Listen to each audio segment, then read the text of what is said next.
Hello বন্ধুরা, সবাই কেমন আছো? আশা করি সবাই ভালো আছো। তো আজকে তোমাদেরকে একটা ভূতের বাড়ি দেখাবো। হ্যাঁ বন্ধুরা, দেখতে হয়তো ভূত বাড়ি, কিন্তু একসময় এটা ভালো বাড়ি ছিল। তো আমার পিছনে এই যে বাড়িটা দেখছো, এটা একটা গেস্ট হাউস ছিল, যার নাম ভৈরবী গেস্ট হাউস। কিন্তু এই গেস্ট হাউসটি আজকে ধ্বংসাবশেষ।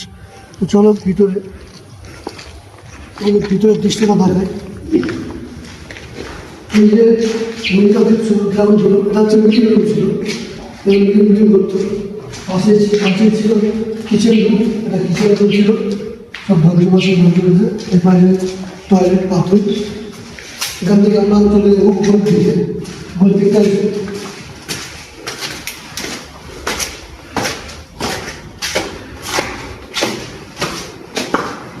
অনেকদিন যেহেতু পড়ে আছে, সেই জন্য ময়লা তো চলে এসছে। এইগুলো কিছু উপরে মিটিং করতো। আর পাশে একটা রুম আছে, এই রুমটা একটু দেখো।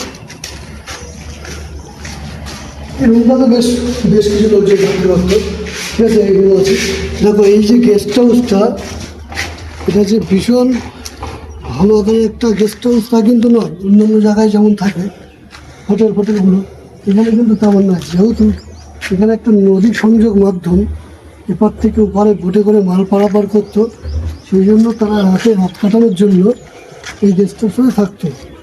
সেই জন্য একটু নর্মালি গেস্ট হাউস করা।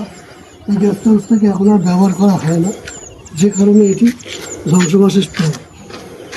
এই যে নদীটা দেখা যাচ্ছে, এখানেই মাল পারাপার এখনও হয়। এখন সব যেহেতু বড় বড় বোট হয়ে গেছে, সব বোটেই রাত কাটে, সেই জন্য এটা এখন বন্ধের পথে। তো ঠিক আছে, চলো দেখা হচ্ছে পরবর্তী ভিডিওতে। ততক্ষণ সবাই সুস্থ থাকো, ভালো থাকো, টাটা।